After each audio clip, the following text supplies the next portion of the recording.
put the fire out. It was wild, man. The adrenaline just going through my body and my veins right there, it was just intense.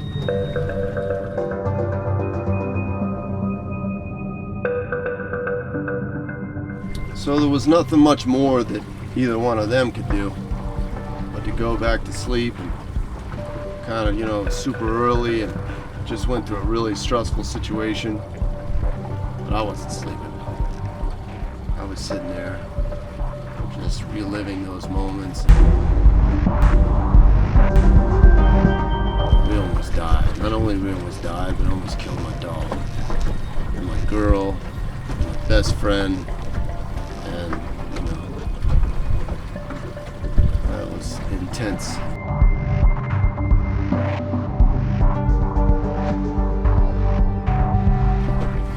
And, I'm looking to see what happened, and there was I had this live well on the front that I had wired up and quickly wired it for a fishing competition, and I didn't put a fuse on it. I'd taken the wires off the battery and, would only use it if I needed it. And it was really only one time that I really used it.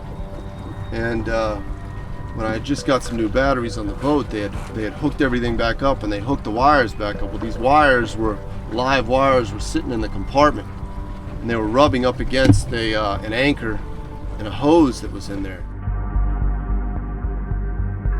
And finally, the anchor wore away the sheathing of the metal, and those wires started connecting and started like sparking. It started firing up and sparking that hose and that rope, and eventually it caught fire from all the fishing that we were doing, and that was my mistake.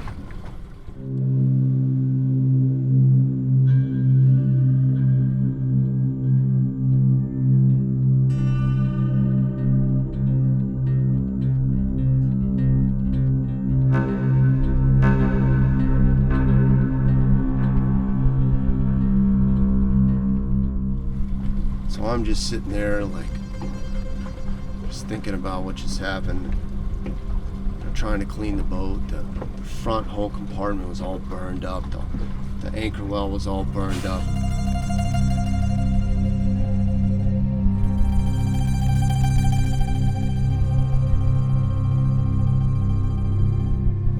And I look down into the water, and I see the head of that tuna that I caught the day before.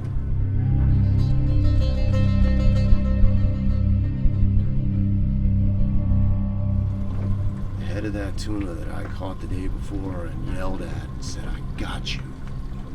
I got you. Finally, I got you." And then all that negative energy that I projected to the ocean, it just paid me back tenfold. And that head was just sitting there floating, and the way that fish was looking at me, the universe, the ocean was telling me something. And man, that was a moment in time I'll never forget.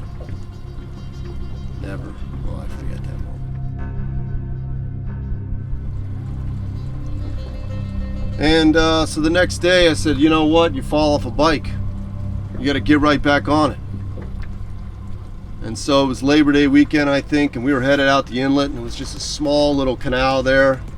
We were headed out, and just as we're headed out, and already shook up from the event that already happened, I see this boat just coming full speed, into this canal, no wake zone. And luckily there was this boat ramp just cut out of the canal. The canal is only big enough for one boat. And I pull right into that boat ramp, and this boat comes flying, almost hit my motor by like an inch. And as soon as I got in there and he went past, I popped it into reverse and backed out. And it, he was drunk. You could tell he was just out of his mind or something. Had another close call, and we were like, what is going on? Whew, man. 2 close calls in, in a 24-hour period, and there was no doubt that they were associated with that situation, with that blackfin projecting that negative energy.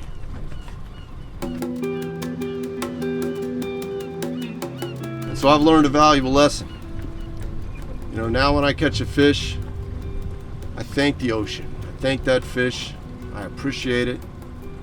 You know, I don't beat the ocean. The ocean provides for me, you know. And people need to learn that. Like a good fisherman has realized, you know, that you got to respect the ocean.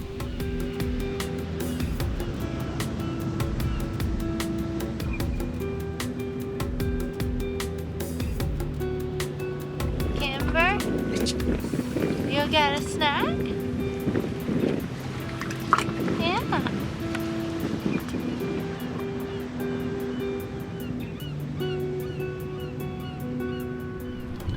You take care of the ocean, and the ocean's going to take care of you. First time I ever caught a wahoo, when I had been fishing for him for like years, was after I picked up 7 balloons, one after the other, on the way out to the spot that I was going to fish. As soon as I started fishing, I hooked into my wahoo. And I think that's why I'm more of a successful fisherman than I used to be. It's because I respect the ocean a lot more. And I treat the ocean like I want to be treated. And she treats me well. So, it's kind of a tough one to tell, and something that I've been thinking about doing for a long time. Hope you enjoyed that, and I hope you learned something from that, because I had to learn that one the hard way. And I hope that some of you might be able to learn the easy way. So thanks for watching Fishing Adventures, Judah Clark, and the superstar Kimber, Blackfin Clark. And stay tuned, a new post every day.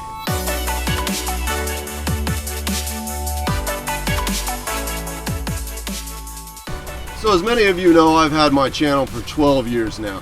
And at the first of this last month, in July, I decided to go full force, start a whole new lineup, start posting every single day, and you guys have shown me that we're on the right track.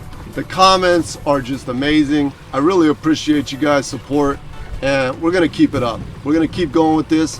I've built a huge team of some really great people. This pandemic has been a blessing for the show because there's so many talented people out of work, and I've taken the company that I already have, Presto Restoration Products and Services, and I've invested the profits into that, into hiring some people that are less fortunate because of the situation and are looking for work, some extremely talented people. So we now have 4 or 5 editors. I now have a social media manager.